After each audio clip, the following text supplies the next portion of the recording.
이제 게럴러스 보스의 성경신학 강의를 이제 계속해 나가겠는데요.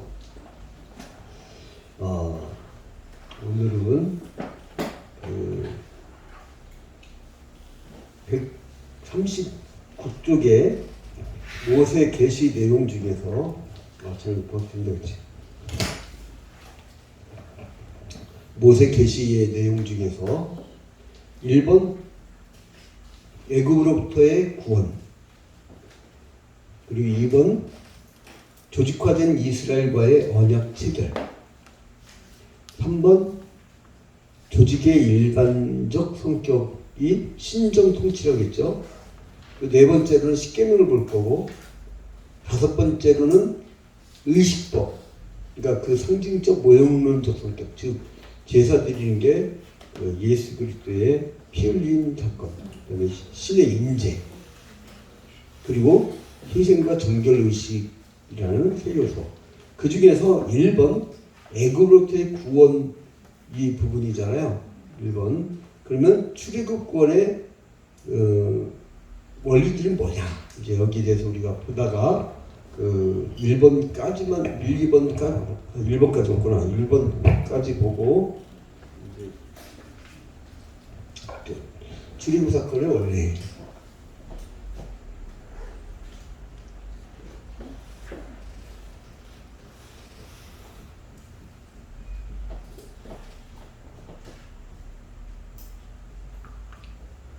이제 이 중에서 출애굽 사건의 구원에서 1번이 이방 악제로부터의 구원이라고 했죠. 이게 전체 1번이고, 이방 악제로부터의 구원. 그러니까 하나님이 제일 싫어하는 게 가난한 자를 억압하고 핍박하는 거. 그걸 제일 싫어하세요. 그러니까 나중에 하나님한테 혼나고 싶으면 가난한 사람 괴롭히면 자기 인생 완전하거든요. 거의 구원. 이게 첫 번째였죠. 그걸 이제 우리가 봤고, 그 다음에 이제 오늘 봐야 될 내용이 두 번째 죄로부터의 구원입니다. 죄로부터.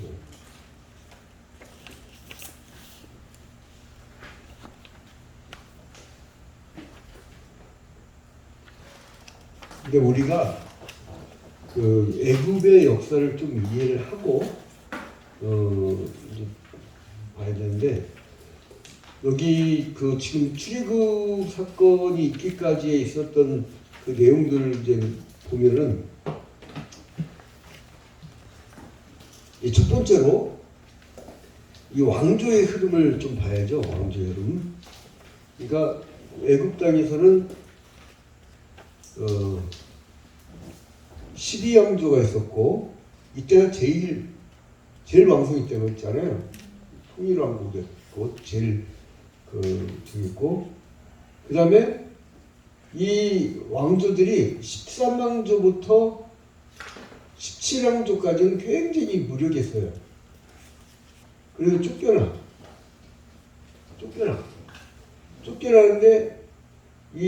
쫓겨나는데 그 자리에 애굽 땅에 누가 들어오냐면 셈족이 쳐들어와요. 셈족이 쳐들어왔고 힉소스 왕조를 만들죠. 힉소스 왕조. 그래서 이 셈족이 쳐들어온 힉소스 왕조 때 요셉이 그때 팔려갔잖아요. 그때 팔려가고 노예가 종이 주인의 부인을 강간 미수범으로 잡혔는데, 그런데도 원래 감옥에 가둘 때 노예는 40대를 때리고 넣었거든요. 그런데 요셉은 40대를 때리고 넣었다는 기록이 없어요. 그 이유는 뭐냐? 같은 셈족이니까. 우대하는 거죠, 우대. 저쪽 경기 동부 교도소도 가보면 차이가 있잖아요. 이 대통령 출신하고 일반 서민집 자식하고 엄청난 차이가 있잖아요. 근데 그거와 마찬가지죠. 그 다음에 이 나중에 모세 때 쳐들어와가지고 18왕조가 이 셈족을 몰아내죠. 몰아내버려. 그러니까 이때 고센 땅에 정착했던 야곱의 70명의 가족이 많이 늘어났을 거 아니에요. 약 한 215년이 지났으니까. 그래서 이 18왕조 사람들이 미운 거야, 여기가. 요셉의 후손들. 그러니까 히브리인들을 굉장히 미워했습니다. 이때 출애굽기 1장 8절에 요셉을 알지 못하는 왕이 나타났다는 기록이 있죠. 그때 나타났던 왕이 누구냐? 요셉을 알지 못하는 왕이 누구냐? 아모세 일신가? 아모세.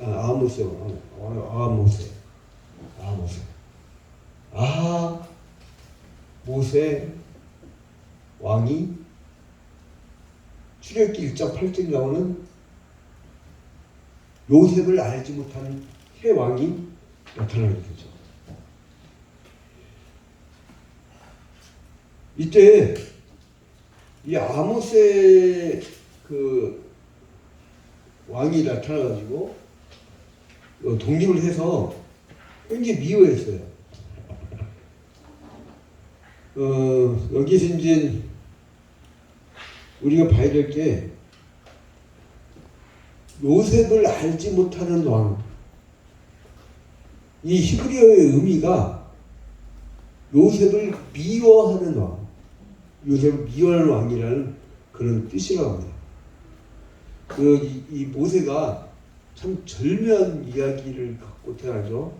지난번에 이거 한번 말씀을 드렸던 내용인데, 이 투투모스의 1세가 이제 이 18왕기에서 투투모스의 1세의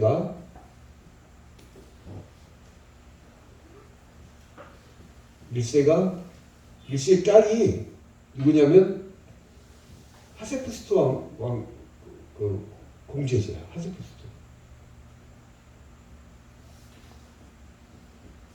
하세푸스트 공주가 이제 목욕을 하려고 갔다가 갈대 상자를 발견하고 예쁘게 생긴 모세를 데려오죠. 이제 데려와서 있었던 게 바로 하세푸스트 공주인데 문왕동녀예요. 그러면 왕권을 이어가야 되는데 누구한테 있겠어요?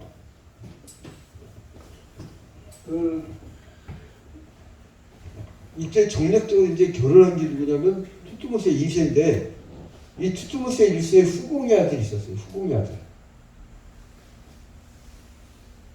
후공의 아들이 누구냐? 투투모세 2세예요.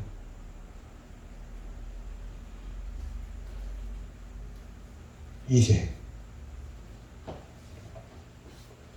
나중에 이제 19왕조로 좀 이어지죠. 이제 애굽의 역사에서 이 왕조들을 다 기억해야 돼요. 그러니까 애굽의 왕조는 12왕조, 이거는 아브람 때죠. 아브람 때. 그죠? 아브라함이 애굽 내려갔을 때 그때 있었던 왕이에요. 즉 뭐냐면 아브라함의 부인을 자칫 자기 부인으로 데려갈 거라는 거예요. 근데 그 다음에 이제 18왕조. 이때가 이제 모세 때예요. 모세 때 18왕조가. 그러니까 이 사람들이 독립하고 나서 굉장히 미워한 거예요. 이 히브리인들을. 그 이제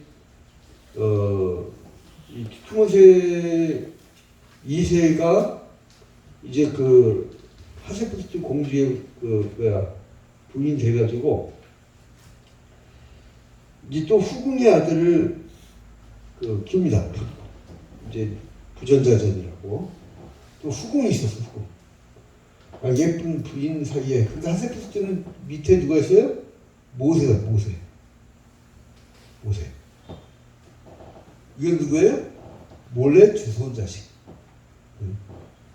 근데 여기 투투모세 2세에 또 후궁의 아들, 후궁의 아들. 그게 뭐냐? 투투모세 3세. 그러면 모세하고 투투모세 3세하고 얼마나 경쟁이 치열했겠어요. 이건 왕위를 이어가는 거거든요. 둘 중에 하나가. 그렇지 않아도 건수를 잡고 있었는데 모세가 애굽 군사를 죽여서 묻어버렸네. 이게 잘 걸린 거지. 그래서 이제 그럴 줄 알고 이 모세를 잡으려고 하는데 모세가 이 사실을 알고 도망가버려요. 미디안 강당. 그러니까 이때까지의 40년. 이때가 40년. 궁중에서 그 다음에 도망가서 또 40년. 그리고 다시 돌아오죠. 다시 돌아와가지고 자기 조카 앞에서요. 바로 왕에게 나오잖아요. 아니 어떻게 감히 왕 앞에 갑니까? 삼촌이가 같이 있었지. 마치 투투모세 3세가 죽을 때 돌아와요. 안 그랬으면 소위 말하면 박살 나는 거죠. 이게 돌아올 때도 잘 돌아야 돼. 그러니까 이게 희한한 게 뭐냐면 하나님의 역사는 12왕조 애굽의 12왕조 때 아브라함에게 너의 후손이 이방에 객기되어 4대 만에 돌아오리라. 그 창세기 15장 13절에서 400년 동안 종살이 할 것이라는 예언을 했잖아요. 그때 샘족이 또 쳐들었고 애굽 땅에서 힙선 황제를 만들었을 때 하필이면 그때 요셉이 팔려가요. 만약에 이때 팔려갔으면요 요셉은 직결 처벌돼요. 그 자기 주인의 부인을 겁탈했다고 그건 직결 처벌이에요. 묻지도 않아요. 우리나라도 옛날에 그랬잖아요. 오늘날이니까 투표권이 누구나 하나씩 있지. 예? 그 가난한 사람들은 투표권도 없었던 시대예요. 아주 못된 시대죠. 못된 시대. 그러니까 이게 인간들이 참 좀만 가지면 좀 없는 사람을 노예처럼 넣어요. 그렇죠. 요즘에 제일 노예 생활을 많이 시키는 데가 이런 얘기 되는지 모르겠다. 교회 사찰집사. 이 임금을 전국 조사 취재해 보니까 야 이건 뭐 최저임금 고사하고 특히 파티타임 목회자들 부교육자들 야 또 큰 교회는 괜찮아요. 큰 교회는 뭐 어떤 교회는 우리 선배교회는 부목사가 360만 원도 받고 그런데 이게 중소형 교회 이하는 물론 교회도 어려서 그렇지만 이게 참 그렇죠. 좀 이게 여기까지 얘기하고 그다음 이제 투투모세가 3세가 죽어요. 이 사람 죽어요. 이 죽고 이 사람 죽고 나서 누가 있느냐? 자기 조카 아메노테 밀세. 아메노테 3세인가? 아메노테 밀세. 그 아메노테 밀세. 이때 이제 대결하는 거죠. 1세. 이제 이때 그 대결하는 거죠. 이 아메노테 밀세하고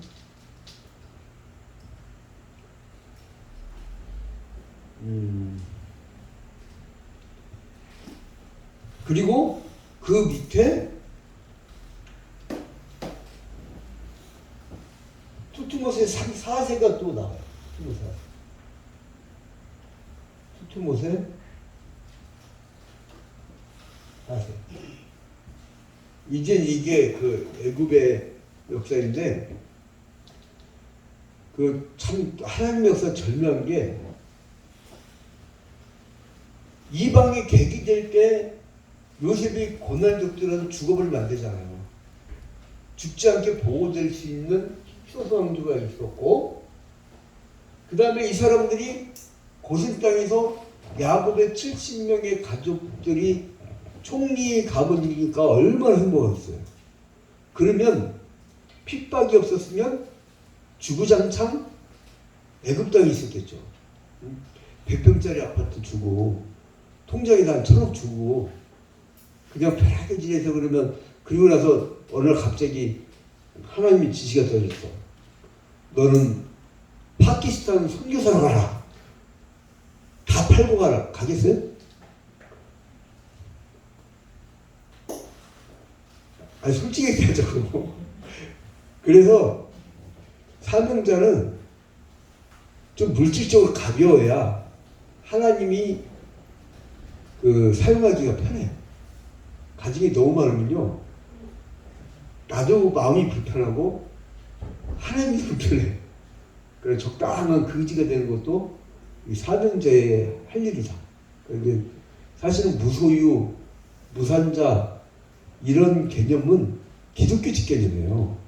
자꾸 불교 스님들이 그 얘기를 하는지 모르겠어요.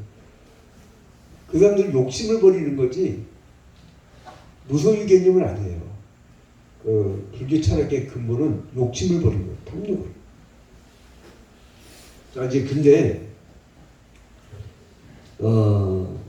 물에서 건져냈다는 이름 뜻으로 모세라는 이름을 짓고, 이제 요셉을 알지 못하는 아모스의 왕이 나타나서 핍박을 하는 거예요. 핍박. 그러니까 이제 나가고 싶지, 그 땅에서. 도저히 여기서는 살 수가 없다, 이거예요. 그래서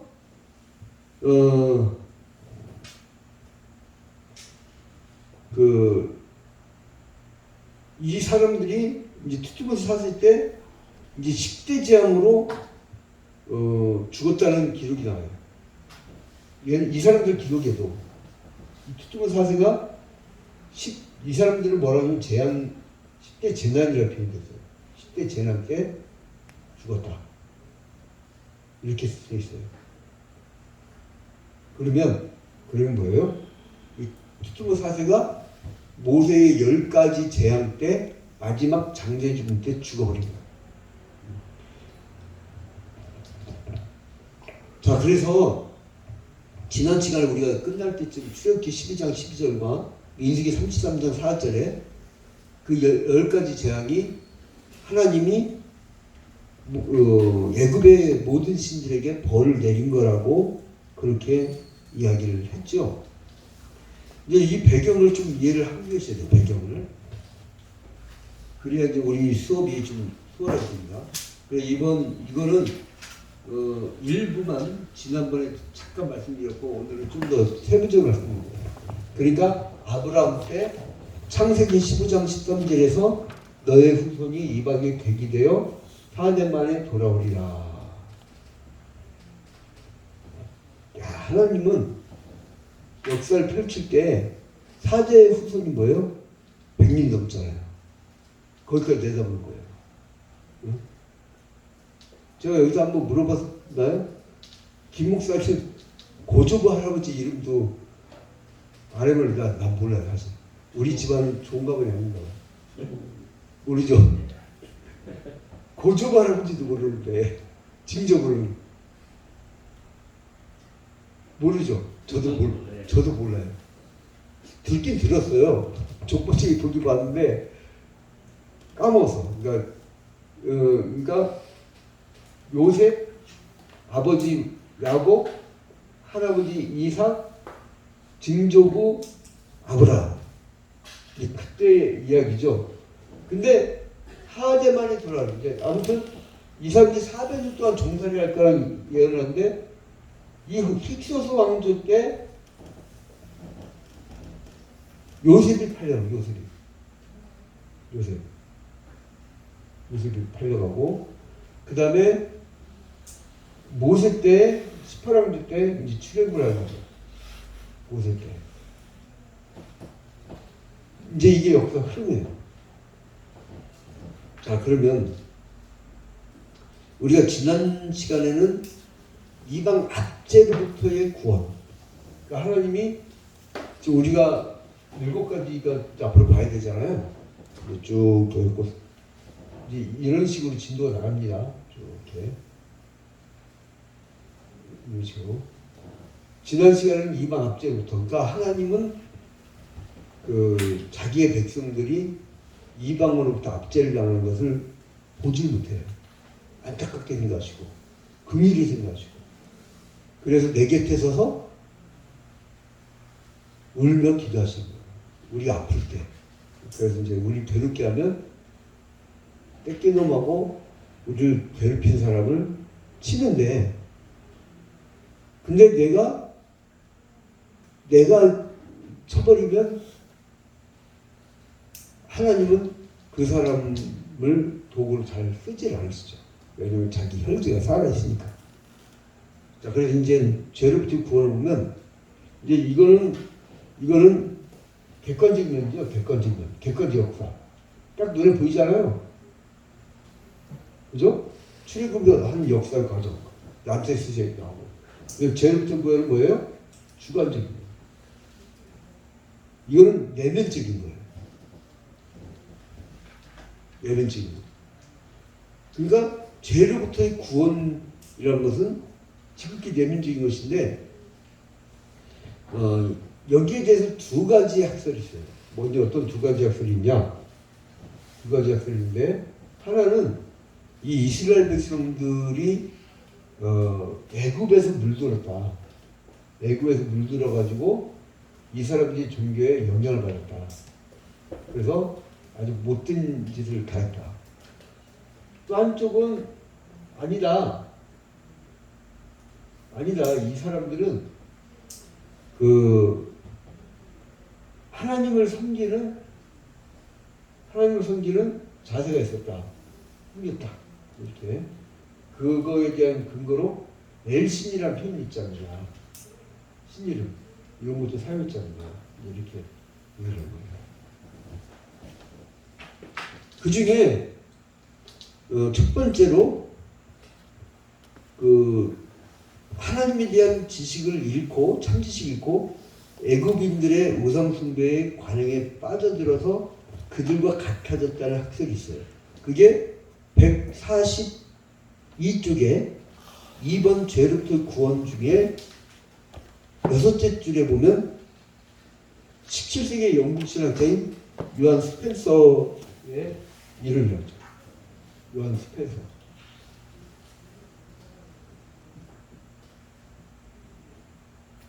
이제 교재를 읽어가면요, 혼자는 도저히 못 읽어요. 이렇게 강의를 해나가면서 보면 이 책이 굉장히 재밌는 책이에요. 네. 그래서 전체 성경 역사를 이해하고 나면요, 우리가 스스로 사명자들이 이게 목회 현장이든 선교 현장이든 아니면 문화 현장이든 자기가 맡은 어떤 현장에서 남을 가르쳐야 될 거 아니에요. 사명자들은 다른 게 아니니까 내가 가르친 사람이 있어야 돼. 그게요, 이런서 안 따져. 하나님은 그게 5명이 될 수도 있고 10명이 될 수도 있고 제가 존경하는 옥하는 목사님이 처음에 서초동에 교회 개척할 때 처음에 제자 훈련에 사명을 띠고 일기를 모집했대요. 처음에 10명이었대요. 마지막 1년 뒤에 수료식을 하는데 1명 남았어. 다 떨어지고 1명. 그 1명을 데리고 오늘날 사랑의 교회를 이끌어온 거예요. 그리고 이제 돌아가셨지만, 그러니까 이게 그 1명 때문에 목회자가 있었던 거예요. 그 한 명이 혹시 성함? 거기까지 알면 제가 요 모양으로 안 살죠. 거기까지 알면. 근데 이제 여기 또 제 모양이 또 어떻게 되는데 그 1명. 우리가 내가 이제 이 전체 성경 볼 줄은 막 그려가면서 이렇게 전체를 설명해 주면 혼자 성경을 읽을 수가 있어요. 그럼 이제 꿀송이같이 성경을 이제 그 다음부터 읽게 하는 거죠. 그 다음 이제 요한 스펜서가 이런 주장을 했고,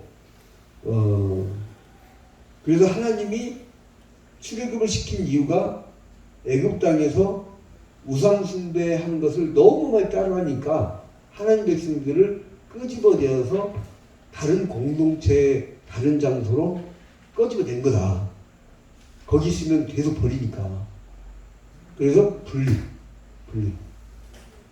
여러분, 우리가 하나님의 하나님 예정하심과 부르심을 받고 그리고 거듭나고 돌이키고 신앙을 갖고 의롭다 칭함을 받고 그 다음에 양자를 삼으시고 그 다음 이제 성화잖아요. 성화. 이 성화는 있잖아요. 성화는 카다시예요. 카다시. 성화다. 카다시. 근데 그 기원이 이미 우리가 배웠던 카르트 베리트 언약을 자르다. 자르다는 기원에서 나온 거예요. 자르다. 성화다는 자르다. 그건 뭐냐면 분리하자. 분리. 세상으로부터 분리.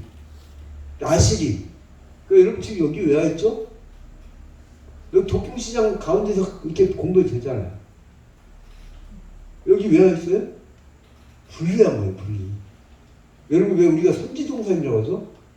굳이 용어를 바꿔갖고 분리하는 거예요. 분리. 그러니까. 왜 사람들 교회 데려와서 교육시키죠? 교회당으로 데려와서 분리시켜. 분리. 집에서 한다고요? 천만에 만만에. 우리 선배 교회 교육자들한테 물어봤대요. 다 모르니까. 한동안 작년에 딱 목회자 촬영팀밖에 못 들을 때가 있었어요. 물어봤더니 어떻게 해야 되냐 했더니 처음에는 양복 입고 딱 했다가 둘째 주에는요 추리닝 입고 갔다가 셋째 주에는요 부부가 침대에 누워갖고 이렇게 딱 받쳐놓고 이렇게 잠깐 졸았대요. 설교 시간 얼마나 자기 좋아요. 그게 안 되는 거예요. 왜 교육부에서 막 그 코로나19 지금 팬데믹에 사실거리들이 4단계인데도 계약 안 되잖아요. 무리하게라도. 그게 왜 그래요? 애들이 공부 안 되면 교육이 되는 게 아니에요. 학교로 불러들이잖아요. 분리하잖아요. 분리. 그러니까 이게 성화는 뭐냐면 카다시 성화하다는 것은 분리하는 거예요. 분리. 여러분을 분리하는 거예요. 그러니까 하나님의 방법은 애굽 땅을 죄악된 그 땅으로 상징적으로 설명하잖아요. 근데 거기에서 분리해낸 거예요. 분리해서 제사 공동체, 신앙 공동체를 만드는 거예요. 그래서 여러분 교회가 굉장히 중요합니다. 그 지금 코로나19 팬데믹기에 그 큰 교회들이요, 대형 교회들이 삼각교회나 농어촌교회를 그냥 쏟아부으면서 도와줘야 돼요. 쓸데없는 뭐 요즘 가지 다니는 그 시장가가 팔아가지고 그 막 쏟아부어서 도와줘야 돼요. 이거 뭔지 알아요? 수평 이동을 하려면 뭐 어딘가에서 길러 내줘야 될 거 아니야. 네? 수평 이동하려면 누군가 길러 내줘야 될 거 아니에요. 그 길러 내주는 데가 없으면 수평 이동도 없어요. 같이만 하는 거예요. 같이만 하는 거. 지금 그래서 하나님은 분리하는 거예요. 그리고 여기서 애굽의 우상 숭배에서 견디지 못하면서 하나님이 분리되셔갖고 점처럼 그 관습들을 제거한 것이다. 이게 이제 요한 스펜서의 이론이에요. 두 번째 이론은 뭐냐면 애굽 우상 숭배의 오염에서 자기들을 지키고 잘 신앙을 유지해야 했다라는 이야기를 해요. 그리고 자기들은 이 샘족이라고 하는 그 자기들의 자긍심이 있었다라는 두 가지 이론이 있어요. 완전히 다 상반되죠. 그 신학과는 이렇게 상반된 입장들이 있습니다. 그런데 여기서 분명히 우상을 섬겼다라고 하는 그 기록들이 있어요. 이것이 143쪽에 제일 위에 여호수아 24장 14장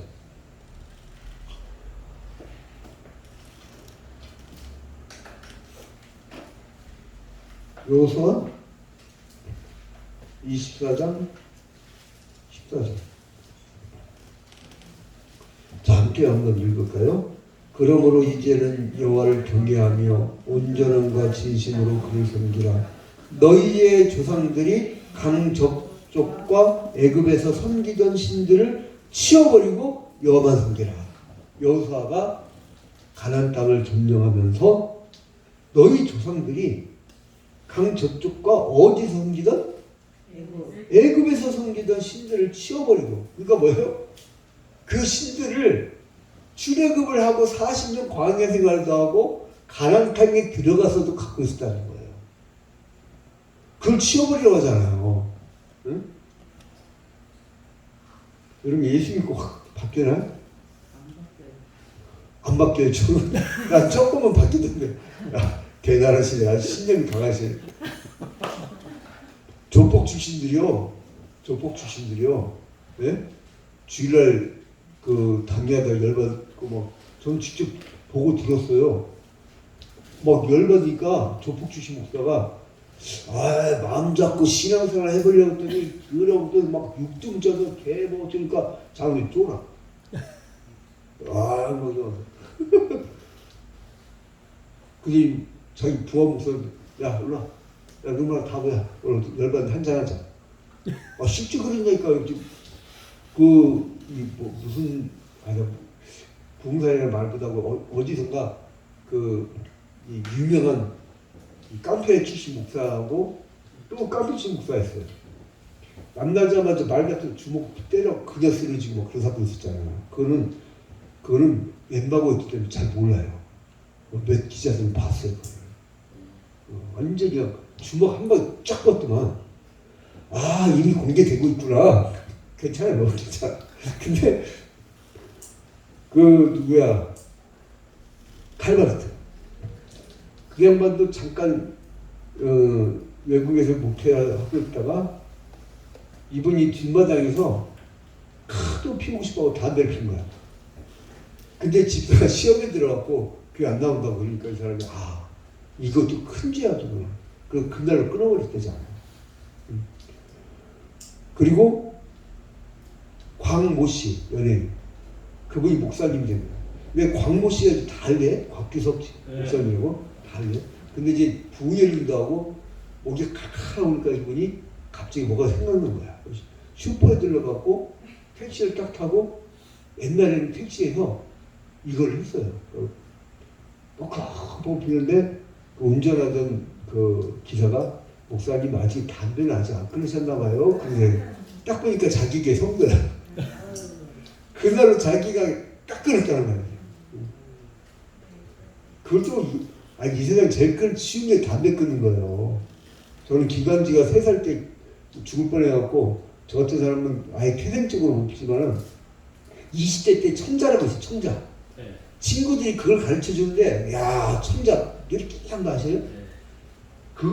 그거 며칠 배웠다가 죽는 줄 알았네요. 근데 그 힘든 걸 왜 핀대?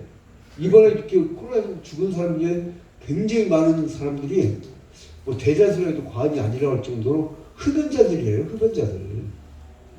그래서 그 쉽게 폐가 손면된다고 하는데 자꾸 이렇게 결정을 해요. 아무튼 간에 이게 안 바뀌는 거예요. 이게. 그래서 여호수아 24장 13절에서 강하게 얘기하잖아요. 응?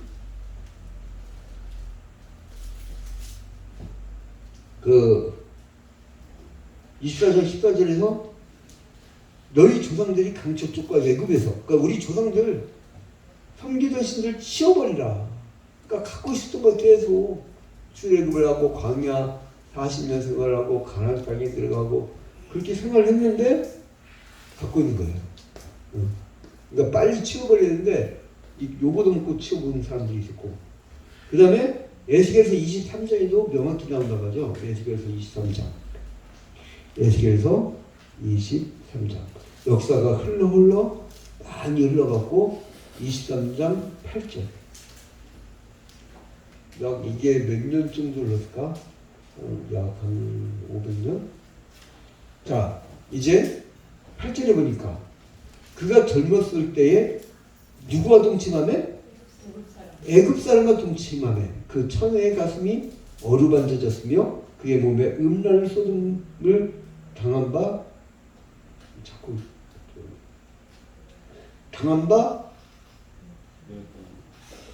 되었더니 그가 그때부터 행음함을 나지 아니하니라. 여기서 행음이라는 것은 무엇을 상징적으로 얘기하죠? 이방 우상 숭배자들에게 너희가 행음하였다고 했잖아요. 그러니까 뭐예요? 애굽 땅에서 애굽 사람과 애굽 사람의 우상 숭배 종교를 차용을 하고 그걸 본받고 그들과 함께 행했다는 거예요. 그걸 음행이라고 표현했잖아요. 그 대표적인 게 호세아서죠. 호세아서. 하나님이 너는 가서 음란한 여인을 취해라. 그래서 고멜이라고 하는 창녀하고 결혼하잖아요. 근데 창녀하고 결혼했더니 애를 낳았어. 근데 이 애가 대인지 아닌지를 장담할 수 없어. 오늘날처럼 DNA 검사를 할 수가 없잖아요. 몰라. 애가 다 컸더니 나보다 저 옆집 아저씨보다 하고 더 닮아있어. 이거 가까운 것이잖아요. 근데 하나님은 너는 음란한 여인을 취하고 결혼하는 거야. 그리고 첫 번째 애를 이스리엘. 걔가 핥아먹는, 피를 핥아먹는 그 더러운 땅이죠. 이스리엘. 이스리엘이라고 하라고 했어요. 첫 번째 애의 이름이 더러워. 예? 그 다음에 두 번째로는 로루하마. 그래서 이제 너는 내 사랑에 더 이상 사랑하지 않는다. 낫 아니다. 그 다음에 로암미. 넌 내 백성이 아니야. 이제 이런 더러운 이름들을 갖고 태어난. 근데 이제 나중에 뭐라고 하시냐면 호세아에서 네가 행음한 여인하고 결혼하니까 네 느낌이 어떻더냐. 내 자식 같지도 않고, 그리고 그 마음이 부인을 볼 때마다 얼마나 결혼한다. 그런데 네가 네 부인을 보는 마음이, 신랑이 신부를 보는 마음이, 신랑인 나 하나님이 신부인 너희 백성들을 보는 마음과 똑같다. 니들 고멜과 같다. 그 마음이 내가 얼마나 찢어지겠니? 내 마음 좀 알아라고. 그게 호세아서잖아요. 그래서 호세아서에서 나왔던 그 행운. 그러니까 여기서 에스겔서 23장 8절에 애굽 사람하고 동참한 행운을 했다는 건 같이 우상숭배를 했다라고 하는 그러한 표현입니다. 그리고 이 에스겔서 23장 19절 보면 그가 그의 음행을 더하여 젊었을 때 곧 어디에서? 애굽 땅에서 행하던 때를 생각하고. 그러니까 뭐예요? 애굽 땅에서 그 우상숭배의 영향을 받았던 거죠. 그 다음에 뭐예요? 21절 가면 네가 젊었을 때에 행음하여 애굽 사람에게 네 가슴과 유방이 어루만져졌던 것을 아직도 생각하는도다. 그러니까 계속 행음했다고 계속 표현하는 거죠. 우상숭배 있다. 그래서 애굽에서 우상을 섬겼다는 것을 알 수가 있지요. 그리고 광야 방탕생활 하면서 계속 배교하잖아요. 뭘 만들어요? 금송아지. 그리고 이 사람들이 송아지 홍상숭배나 레위기 17장 7절에 나오는 레위기 17장 7절에 나오는 그들은 전하 음란하게 섬기던 숫염소에게 다시 제사하지 말 것이니라. 이는 그들이 대대로 지킬 영원한 규례니라. 이게 뭐예요? 출애굽을 하고 전에 애굽 땅에서 음란하게 섬기던 뭐예요? 숫염소. 뿔이 막 올라있죠. 뿔이 올라있어. 흉측하고 그래요. 그게 왜냐면 농경 문화에서 어떤 우리나라 왜 천하지 장승기 생각 흉측하잖아요. 또 뭐예요? 사찰 들어갈 때 입구에 막 이만한 도끼 들고 막 무섭게 있는 거죠. 응? 사천원? 막 그게 뭐냐면 귀신이 들어오면 가만 놔둔 거예요.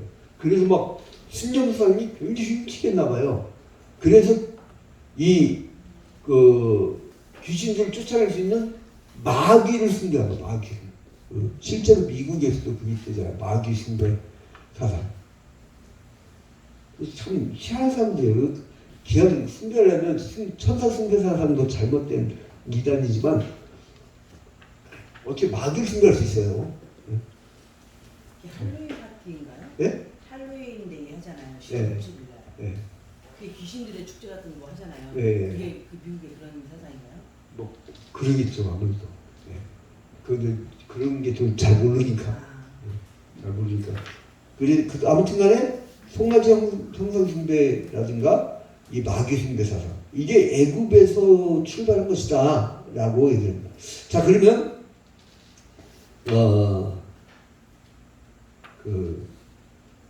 이 외부적인 이방 압제를 받다 보니까 이 사람들이 그 문화에 끌려가게 되고 우리나라도 그랬잖아요. 처음에 을사보호조약하고 1910년도 한일합방 한 다음에 3.1운동 1919년도에 막 3.1 만세운동을 했지만 그 후에는 1930년대는 문화정책을 쭉 피는 바람에 그냥 동아됐잖아요. 우리 창씨개명하고 일본 사람 이름 썼어요.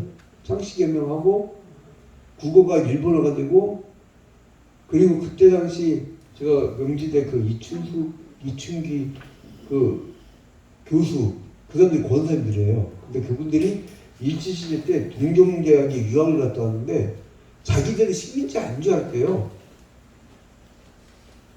그 시절에 식민지 아닌 줄 알았대.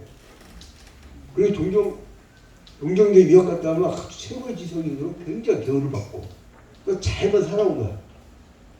그걸 깨달은 게 한참 1980년 민족 한 9억원 그 이후에 깨달은 이 사람들이. 그 문화정치 그렇게 무섭습니다 여러분. 불과 36년인데 215년 동안 이 사람들 밑에 있었으면 어떻게 했어요?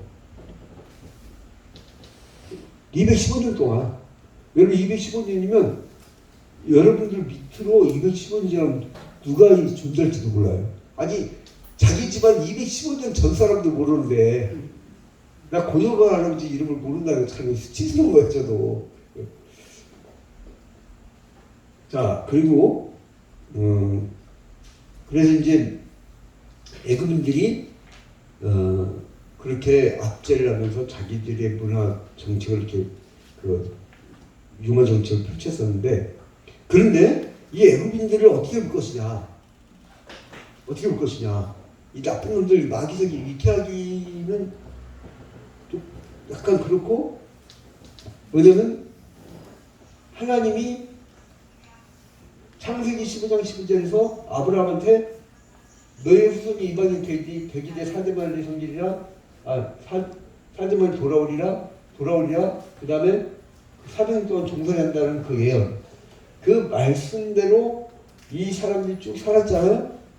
그러면 여기서 살 때 애굽인들은 뭐냐 다시 돌아오리라라고 하는 악한 도구 역할이에요. 악한 도구.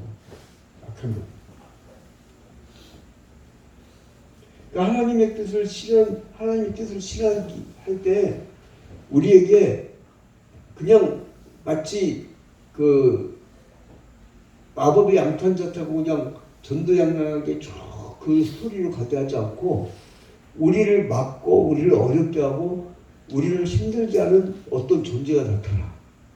그 막아. 그런데 그거를 그 앞에서 어떤 사람은 좌절하고 쓰러져 버려요. 낙심하고. 근데 모세와 같은 사람들은 홍해바다를 가르고 뚫고 나가죠. 그래서 이제 우리는 이 악한 도구를 어떻게 쓸 거냐 했을 때 지난 시간에 모형론 배웠잖아요. 그러면 이것을 신약시대로 대비했잖아요. 그러면 이 출애굽에서 광야 40년 인생길을 살 때 우리는 악한 도구를 어떻게 볼 거냐. 악한 도구는 극복하라고 있는 거죠. 악한 도구 앞에서 쓰러지면 안 되고. 그러니까 뭐예요? 하나님은 애굽인들을 악한 도구로 사용도 하신다. 왜냐하면 사대만이 돌아오게 하려고 400년 동안 종살이다가 사대만이 돌아오게 하려고 돌아오게 하려면 어떻게 돼요? 고센 땅에서 야곱의 70명의 가족이 행복하게 살았으면 안 가. 응? 우리 회장님한테 그 100평짜리 아파트에 사드리고 1,000억 원의 동산을 통째로 딱 집어넣은 다음에 파키스탄 가서 교회 개척하시고 요거를 그대로 다 본교에 헌금하고 가십시오. 그거 참 곤란한 얘기고 그게 야곱의 70명의 가족의 후예들의 그런 상태였어요. 그러면 하나님이 왕조를 이 독립운동에 또 왕조를 바꿔서 이들을 쫓아내버리고 조건을 최악으로 만들어서 그 길로 가게끔 만드는 거예요. 압제를 당하니까 울면서 기도하지. 평안해봐요. 맨날 그냥 우리 목사님하고 그냥 막 그 거의 교주부 섬기듯이 그랬다며요. 그 기자가 한번 물으니까 전모 목사님이 서울 땡땡교회 목사님한테 여기서 이렇게 하셔도 됩니까? 그러니까 나는 여기서 교주야 교주 누가 내 앞에서 까불어 그러더래요. 장로교회는요 민주공화제예요. 여기 감독제가 아니야. 응? 자칫하면 대한장로회 감리교가 될 수가 있어. 대한장로교 감리. 그러니까 이게 교제가 되는 거야. 근데 아무튼간에 그 하나님의 뜻을 이루는 도구, 악한 도구를 쓸 수 있다. 그러니까 악한 도구에 대해서 자기가 져버리면 안 돼. 악한 도구는 신앙으로 이겨서 그것도 자기가 아무것도 않잖아요. 하나님 안 되겠는데 그러니까 10가지 내려버리잖아요. 봐라, 네가 한 게 아무것도 없지 이걸 보여주는 거예요. 그리고 아멜락이라고 하는 전대미문의 엄청난 그 살벌한 군대 앞에서 너는 가만히 있어서 내가 하는 일을 보라. 아니 지금 당장 도망가든지 치든지 뭘 해야 되는데 하나님 가만히 서 있어요. 이게 하나님 방법이에요. 그러니까 목회할수록 선교할수록 뭐 문화인도 뭐든 자기 사역할수록 점점 깨닫는 거는 내가 할 수 없다는 걸 깨닫죠. 그 다음부터 이제 하나님이 일을 하시는 거죠. 하나님의 그 성경에 나왔던 하나님의 방법을 알면 인생 살기가 쉬워요. 옛날 여러분 GCC 한다고 정도지 기억나요? 사형리? 거기 그림에 보면 수레를 자기가 끌고 가면 엄청 힘든데 예수님이 끄는 수레에 자기가 타. 그거 굉장히 그림 같아요. 실제 이렇게 살아보고 나니까 그 그림이 맞는 것 같아요. 올라타요. 그러면 이제 해결이 되는 거죠. 자, 그래서 이제 그 다음 이제 3번. 그러면 이 출애굽은 출애굽 사건의 원리의 세 번째 뭐냐면 하나님의 전능을 보이심. 하나님의 전능을 보이심.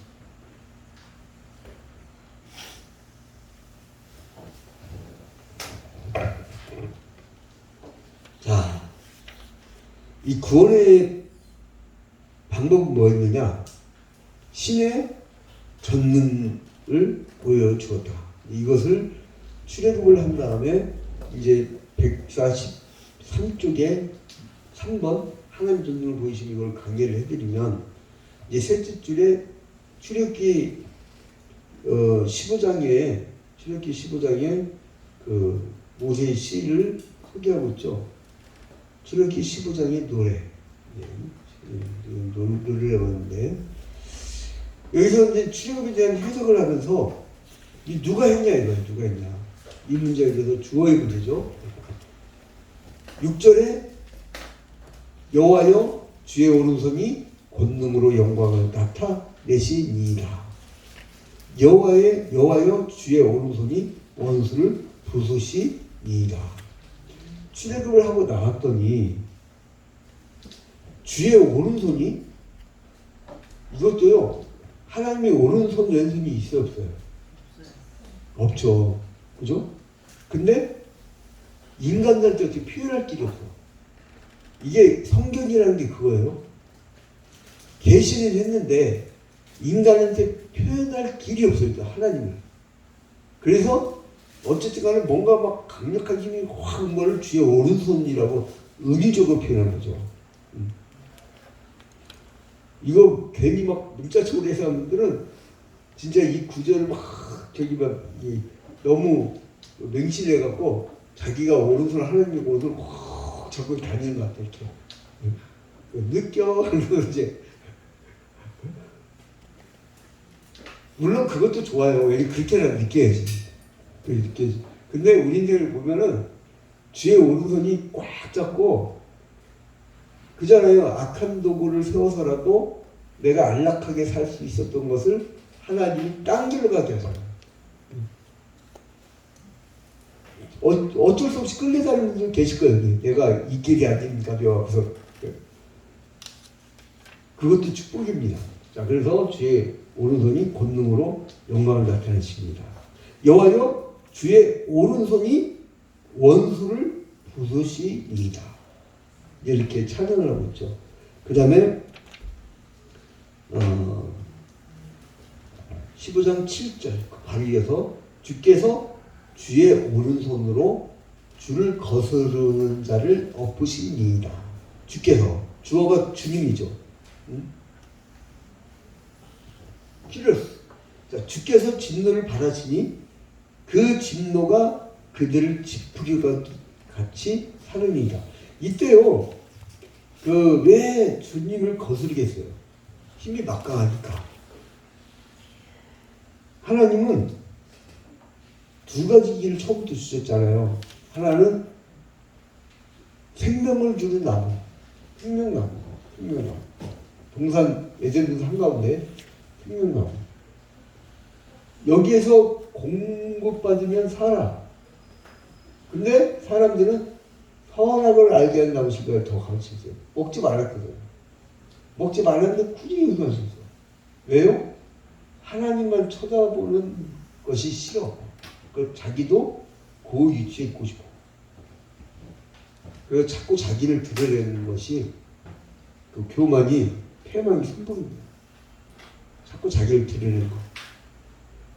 교회에서 하다못해 여전교회를 하더라도 자꾸 자기를 드러내고자 하는 사람이 있으면 선악을 알게 하는 나무실과 같은 관점을 갖고 자기가 심판주가 되었고 사람들 막 심판해버려요. 그 율법주의 한 사람이 있으면 교회 깨집니다. 자, 그래서 이제 그 찬양을 하고 그다음 11절을 보니까 출애굽기 15장 11절을 보니까 여호와여 신중에 주와 같은 자가 누구니까 주와 같이 거룩함으로 영광스러우며 찬송할 만한 위엄이 있으며 기이한 일을 행하는 자가 누구니까. 자기 이 이스라엘 백성들이 보니까 이제 출애굽도 보고 별걸 다 겪었죠. 아, 여호와여 신중에 주와 같은 자가 누가 있습니까? 홍해바다도 가르고 이렇게 해방시켜준 이런 영광스러우며 찬송할 만한 위엄이 있으며 기이한 일을 행하는 자가 누가 있냐고. 주님밖에 없다. 이 고백이 결국 나오게 되는 거죠. 자, 그래서 이제 홍해바다를 가르는 구속이 대드라마가 나오고 나중에는 그 욥시장 전하 그 시인들이 이 홍해바다 갈라지는 것을 굉장한 하나님의 역사로 추억을 하고 그리고 또한 희망을 줄 때 너희들도 출애굽을 할 수 있다라고 희망을 주는 그런 논의들을 계속 해왔습니다. 근데 모세가 자기 힘으로 해방을 시켜놓은 적이 있어요. 근데 이 출애굽은 뭐냐면 하나님의 전능으로만 된다. 이걸 보여주는데 모세는 자기 힘으로 한 적이 있어요. 언제요? 그 40년 동안 공중생활을 하다가 40년째에 테러를 감행해갖고 테러라는 방법으로 자기 힘으로 뭐를 하려고 했더니 그게 안 된 거야. 그리고 40년 동안 미디안 강에 숨어 있으면서 깨달게 아하, 내가 테러의 방법으로는 되지 않는구나. 그 참 종교는요, 인간의 힘이 아니라 그 신의 힘으로 작용하는 이 이방 종교의 특징이 뭐냐면 다 자기 공적주의, 공로주의. 왜 중세 로마 가톨릭교회가 타락했죠? 자기 공로주의. 자기 공로주의로 면죄부 사고. 그 택제 내는 자가 네가 헌금받는다 딸랑하고 집어넣는 그 헌금하는 순간 면죄부를 사고 딸랑 집어넣는 순간 네 어머니가 연옥에서 한 계단 천국으로 펄쩍 뛰어 좀 더 올라간다. 좀 더 올라간다. 공로주의. 업보. 그 이방 중에 다 신에게 그 공로주의. 근데 우리는 뭐예요? 하나님 절대주권 사람. 하나님이 하시는 거예요. 내가 뭐 잘할 것도 없어. 그 기독교는요, 잘하는 교만, 탐욕, 이거하고는 전혀 관계없습니다. 낮아지는 순서. 너 어디 갈래? 그러면 농어촌에 아무도 가지 않는 곳. 저쪽 일산에 가면 예수님교회 민창기 목사님이라고 계시는데, 그 시골에서 그쪽이 아마 변사반도 그쪽일 거예요. 그분이 고향이. 고등학교 2학년 때 주일학교 반사라고 있었는데 마침 목회자가 없었대요. 그리고 장로님이 오셔갖고 네가 설교하라. 그래갖고 내가 어떻게 합니까? 근데 억지로 세워가지고 설교를 하는데 다음 주에 또 하라고 하더래요. 결국은 고등학교 졸업하자마자 신학대학을 진학했습니다. 신학교를 가고 있어요.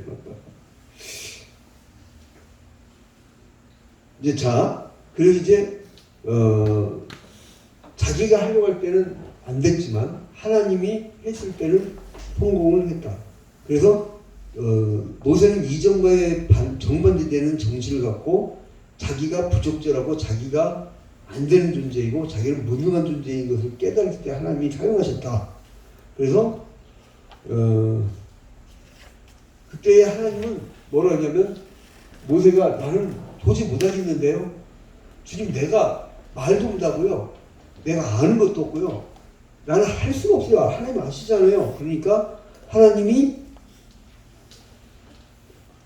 애굽인들을 향해서 이사와 기적을 베풀어서 쳐버리겠다고 출애굽기 3장 20절에 약속을 하고 있죠. 출애굽기 3장 20절에 모세가 뭐라 하냐면 내가 내 손을 들어 애굽 중에 여러 가지 이적으로 그 나를 친 후에야 그가 너희를 보내리라. 네가 백성들을 끌고 나오는 게 아니고 넌 자기는 말 못해요. 나는 능력이 없어요. 막 그러지만 네가 하는 게 아니라 내가 쳐버리면 끄집어낼 거야. 네가 애굽 땅에서 그 핍박받고 억울하냐? 내가 칠 거야. 내가 칠 거니까 너는 자신 있게 있어라. 그겁니다. 그 다음에 그 기적들을 베풀도록 하나님이 치시겠다고 하고 치시겠다는 그 능력을 모세에게 유임을 해요. 유임을. 그래서 출애굽기 4장 21절에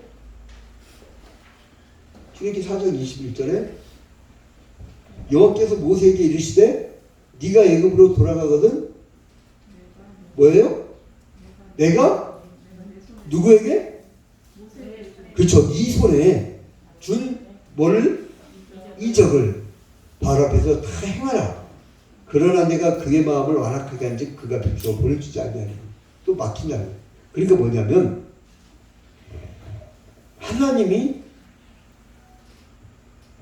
네가 하는 게 아니고 모세 네가 하는 게 아니고 내가 할 거야 해놓고 그 권능의 이적을 하나님의 전능을 네가 가서 내가 내 손에 준 이적을 바로 앞에 행하라.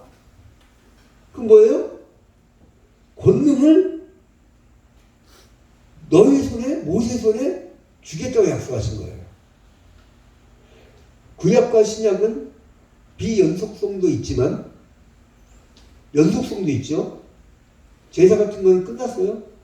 그러나 그가 비연속성이죠. 그러나 하나님이 위탁이라든가 십계명이라든가 도덕법이라든가 연속성이 있잖아요.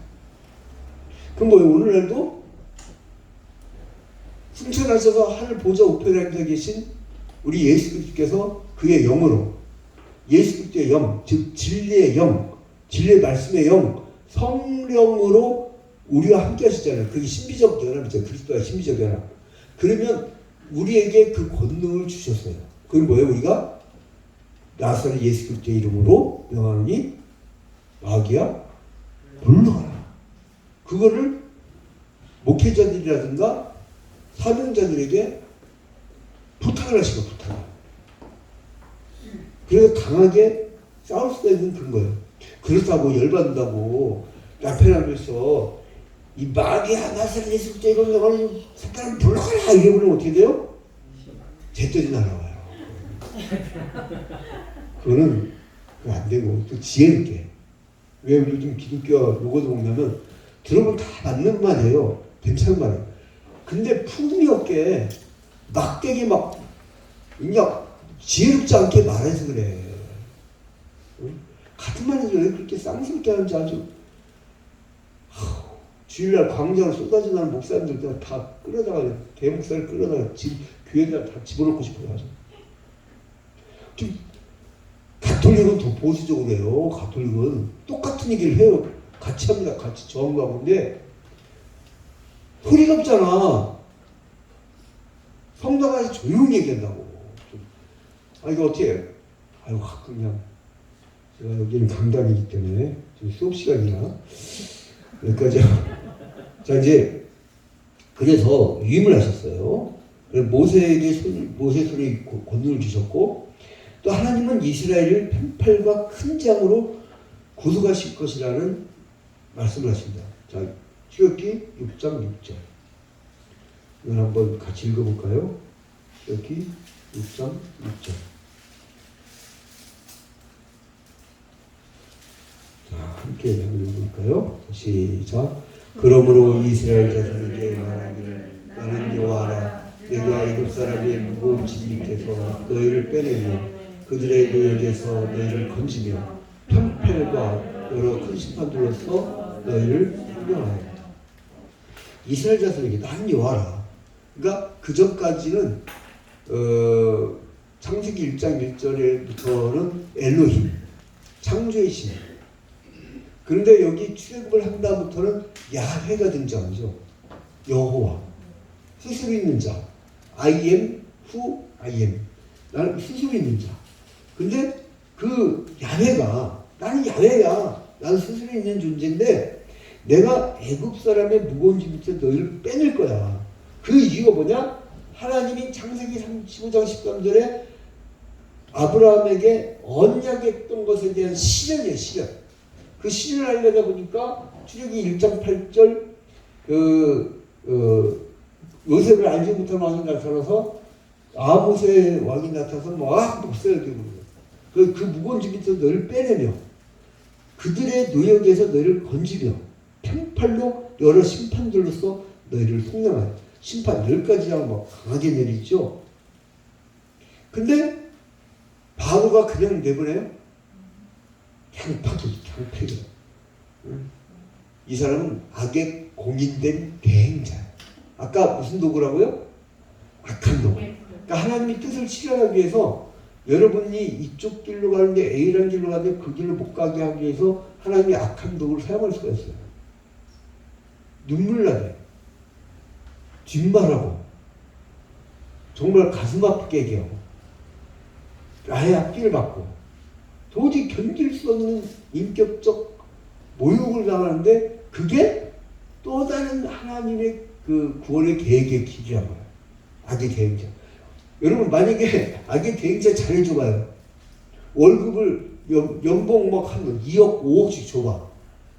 그러면 그 악의 계획자한테 충성을 다하죠. 근데 핍박을 가하니까 도망쳐 나온 거 아니에요. 울부짖는 거 아니에요. 그래서 이 하나님의 목적을 실현하려고 할 때 더디게 해. 하나님의 목적을 막 출애굽의 목적인데 더디게 해. 막 더디게 하는 그 악의 계획자. 그래서 이제 막 많이 봐봐요. 바로한테 가서 우리 백성을 보내라 했더니 그래 가. 그래서 순탄한 길이죠. 여러분 순탄한 길에 10가지 재앙이 있을 수 있어요 없어요? 바로의 마음이 강팍해서 막으니까 10가지 재앙 나온 거 아니에요. 홍대바다라고 하는 어마어마한 장애물이 내 앞에 있으니까 갈라진 역사 이런 거 아니에요. 바로의 마음이 강팍해야 하는 것은 하나님이 큰 이적을 보이려고 하는 여지를 하는 거죠. 여지. 그러니까 내 앞에 이걸 신학적으로 해석하라고 했죠. 내 앞에 엄청난 악의 도구가 있으면 그것은 하나님이 어마어마한 일을 하고자 하는 하나님의 일을 하고자 하는 기회. 많이 겪으셨나 봐요. 이 목사님은. 이게 보니까 여기 출애굽에 굉장히 은혜 받으시거든요. 참 이게 목사를 산다는 게 저도 할아버지 목사님, 아버지 목사님 보면서 우리 아버지 목사님도 할아버지 목사님 보면서 죽어도 목회한다고 육사시험 받고 육사시험 합격증 받았어요. 근데 하나님이 그날을 그냥 결핵, 그 다음에 옛날에 죽었어요. 결핵 걸려가지고 다음날 대굴대굴 굴러가 피토하고 그런데 기도를 해갖고 기도하면서 할아버지가 급히 말씀하셨어요. 너 빨리 결심해서 한다. 그래가지고 하나님 나 신학교 가겠습니다. 그렇게 싹 났더래. 그 우리 아버지가 돌아가실 때까지 왜 목했냐면 고 양용주 목사님인데 살려고 목했대. 안 죽으려고. 근데 결국은 돌아가셨어. 이제 그 거의 목회 은퇴 앞두고 돌아섰는데 이게 결국 가더라고요. 근데 아무튼 이제 그 목적을 하나님 목적을 방해하는 그 세력이 있다는 거예요. 자, 그래서 7장 3절 보니까 7장 3절 보니까 이 재밌는 구절이 또 나와요. 7장 3절. 내가 바로의 마음을 완악하게, 바로의 마음을 완악하게 하는 분이 누구예요? 하나님이 내 표징과 내 이적을 애굽 땅에서 많이 행할 것이니 그 마음을 완악하게 한 이유가 뭐냐? 표징과 이적을 애굽 땅에서 많이 행하려고 그런 거야 라는 거예요. 그 전능이 더 분명하게 믿도록 하기 위해서 사역을 더 어렵게 만든 거야. 바로한테 얘기해봐야 통하지도 않을 정도로 만든 거예요. 그리고 출애굽기 9장 16절에도 이렇게 하나님이 선포하십니다. 출애굽기 9장 16절. 출애굽기 9장 16절. 내가 너를 세웠으면 나의 능력을 너에게 보이고 내 이름이 온 천하에 전파되게 하려 하였음이니라. 내 능력을 너한테 보이고 내 이름이 온 천하에 전파되게 하려는 거야. 뭐냐면 바로가 완악해갖고 자꾸 막아가지고 일이 안 풀리고 어렵게 만든 이유는 뭐냐면 내 능력이 크게 보여지고 그리고 내 이름이 온 천하에 전파되게, 야 하나님이 저렇게 호의받아서 갈라떼라고 하는 그러한 일을 하는. 그러면서 뭐예요? 16절 처음에 내가 너를 세웠다라고 했잖아요. 세웠음을. 응? 이 의미는 뭐냐? 일반적 상황 같으면 벌써 네가 넘어졌을 그 역사의 국면에 너를 더 서 있게 하였다. 이런 의미고, 그리고 게랄리스버스는 뭐라냐면 내가 너로 이런 상황 중에 있게끔 하였다. 바로 앞에 무지무지 어렵게 해놨다는 거예요. 그래서 모세의 사역들이 애굽의 술사라든가 바로의 방해 앞에 있었던 것인데 그들과의 차이, 큰 차이 뭐냐면 하나님의 전능을 힘입고 나왔다는 거죠. 마치 다윗이 골리앗 앞에 돌멩이를 의지하지 않고 뭐를 의지하고 나간다고 했어요? 만군의 여호와 하나님을 의지하고 나간 거죠. 근데 여러분, 골리앗은요 방해물이 아주 좋아. 왜요? 여러분, 양궁 선수가 표적이 크면 잘 맞출 수 있어요? 잘 못 맞춰요? 잘 맞출 수 있잖아요. 나의 앞에 문제가 클수록 이거는 확실하게 때려잡을 수 있어. 문제가 조금만 하면 해결해도 그 은혜인지도 몰라. 그래서 하나님이 큰 전능을 펼치기 전에는 문제가 크다. 그래서 성령이 역사하는 곳에는 마귀 역사가 그만큼 강하고, 그리고 큰 하나님의 은혜 선물이 오기 전에는 반드시 눈물 찔찔 짜게 하는 엄청난 고난과 시련이 있다. 그게 십자가의 그리스도교회입니다. 제가 여기서 마치고 오늘 김재성 목사님이 기도하고 마치도록 하겠습니다. 김성대 죄송합니다. 앞으로 대성하시겠다. 네, 하나님 한 주간도 저희들 은혜 안에 거하게 하시고 오늘 이렇게 한국 성경 신학교 신대원 선지동산에 발걸음하게 하시니 감사합니다. 오늘 양진우 교수님 통해서 이 진리의 말씀 대학 시간을 통해서 하나님 그 인도하시고 선례하심을 또 저희들 연구하고 깨닫게 하시면 감사합니다. 말씀 바르게 배워서 또 바르게 실천하고 그것을 바르게 가르칠 수 있는 하나님의 도구 통로가 되게 하여 주시옵소서. 오직 생명을 전하고 살리고 세우는 일에 헌신하며 충성을 다하며 하나님께 생명을 바치는 저희 모두가 될 수 있도록 함께하여 주시옵소서. 역사하여 주시옵소서. 감사드리며 예수님의 이름으로 기도드리옵나이다. 아멘.